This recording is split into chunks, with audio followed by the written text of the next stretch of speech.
கத்திரிக்காய் சட்னி செய்ய போகிறோம். அதுக்கு கத்திரிக்காய் எடுத்துக்கலாம்.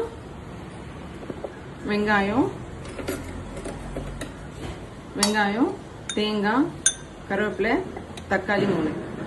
சட்னிக்கு எண்ணெய் காஞ்சிச்சு. இப்போ அதில் கடலைப்பருப்பு போட்டுப்போம், உளுத்தம்பருப்பு போட்டுப்போம். நல்லா வதங்கி கலர் சேஞ்ச் ஆகணும். போட்டுக்கலாம்.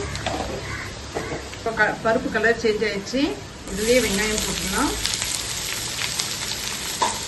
போட்டுக்கிறோம், புளியும் போட்டுக்கலாம். நல்லா வெந்து வரணும். கலர் சேஞ்ச் ஆகணும். வெங்காயம் தக்காளியோட கலர் சேஞ்ச் ஆகணும். இதுக்கு நான் ஒன்றும் உப்பு போடலை. உப்பு போட்டாச்சு.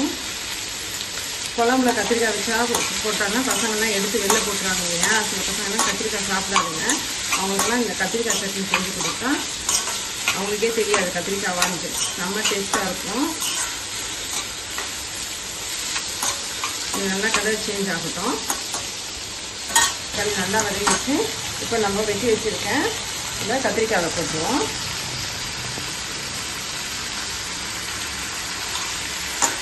உப்பு போட்டிருக்கோம். அதுக்கப்புறமா நம்ம மிக்சியில் அரைச்சிட்டு உப்பு தேவைன்னா தாளிக்கிறதுக்கு முன்னாடி உப்பு தேவைன்னா போட்டுக்கலாம். இதுக்கு இந்த காரமே போதும் எங்களுக்கு. உங்களுக்கு காரம் பத்தலைன்னா நீங்கள் காரம் சேர்த்துக்கலாம்.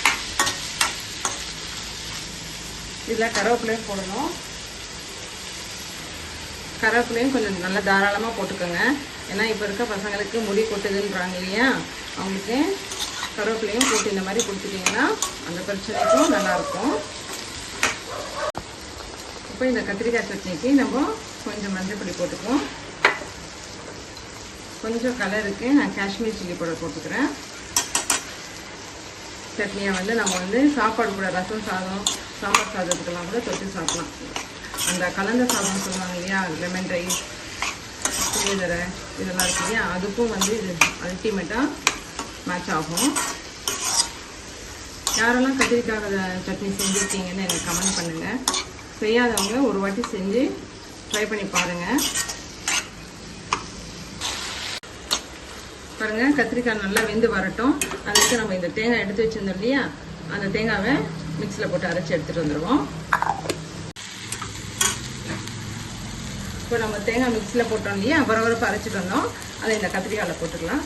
இந்த ஸ்டேஜில் தேங்காய் அவாய்ட் பண்ணுறவங்க தேங்காய் கூட அவாய்ட் பண்ணிவிட்டு வெறும் அந்த அளவுக்கே நம்ம மிக்சியில் அரைச்சிட்டு தாளிச்சிடலாம்.